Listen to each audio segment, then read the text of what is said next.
Thom Hartmann here on the best of the rest of labor and economic news. You need to know this. For most of our lives, we've been taught that hard work pays off. But most of the super rich didn't make their money by working hard. According to a new analysis by Paul Buchheit of USAgainstGreed.org, those at the top make most of their money by betting against the American people. The wealthy elite makes a fortune by speculating on rising food prices, which means that they profit by making it harder for people around the world to afford to eat. As if that isn't evil enough, the super rich also bet against mortgages so that they can make a profit when Americans could no longer afford to stay in their homes. And once millions of Americans found themselves out on the street, the private equity firms swooped in, bought up the foreclosures, and rented them back to the very people they had swindled out of their homes. The super rich rake in even more by gambling on Wall Street, screwing over Main Street, and buying off the politicians who help make it all possible. The only hard work that the billionaires face is walking the fine line between so-called investing and criminal activities like bribery, fraud, and market manipulation. Our nation used to really value hard work, and that work was rewarded with a better life and a brighter future. But for the last 3 decades of Reaganomics, the super rich have rigged the system and managed to convince many of us that we're just not working hard enough. Time has come to stand up, speak out, and fix this broken system while we still have a chance. We work hard, we play by the rules, and we need to fight for an economy that pays off for more than the top 1%. Most of us could use an extra $1,200 a year. That's how much each and every one of us are paying to subsidize offshore tax havens and corporate tax dodgers.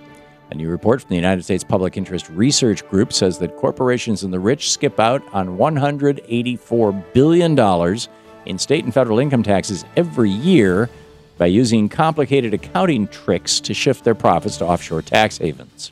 And those devious tactics also give huge companies an unfair advantage over small businesses. Mom and pop shops end up paying much higher taxes because they can't afford to participate in these complex tax avoidance schemes. Huge corporations actually get tax refunds from the government, while you and me and our local small businesses, we get stuck with the bill. Enough is enough. It's time to close these loopholes and force corporations to pay. All work and no play is not the only way to make a profit. An online education company called Treehouse is proving that giving workers some time off can make a lot of economic sense. Employees at that company only work 4 days a week, but they make the same salary as other tech workers. While many pro-business groups argue that shorter work weeks mean lower profits, Treehouse generates more than $10 million a year and caters to more than 70,000 customers. CEO Ryan Carson says that his company benefits from rested employees and higher morale, which leads to better productivity when they're in the office.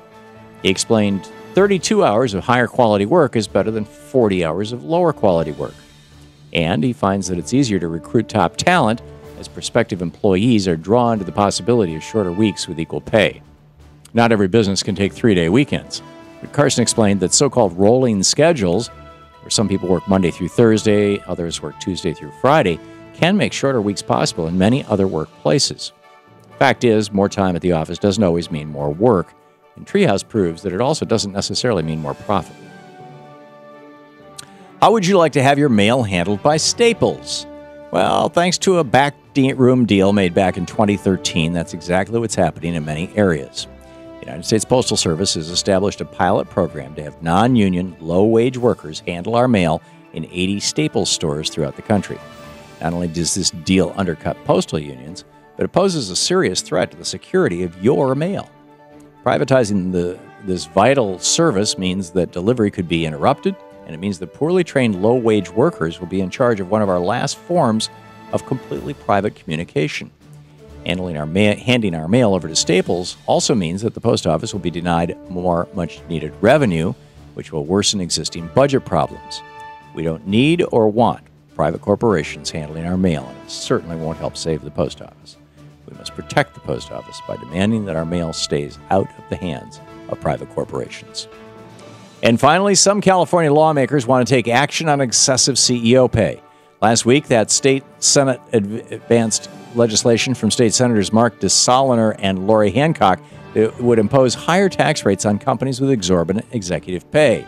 Although the bill is unlikely to pass in the full state legislature, it could be an effective way to close the gap between worker and CEO pay. Companies who pay their CEOs less than 100 times what their median employee makes would actually get a tax cut. However, businesses that have CEO to worker pay ratios above that mark would see their taxes go up by about 5%. Considering that in 2012, the average CEO made 273 times the pay of an average worker, this plan could have a huge impact on pay disparity, and it could bring in some much-needed revenue to states all around our nation. No worker is 300 times more valuable than the lowest-paid employee. It's about time that our paychecks started reflecting that. And that's the way it is for the week of April 28th, 2014. I'm Thom Hartmann on the Economic and Labor News.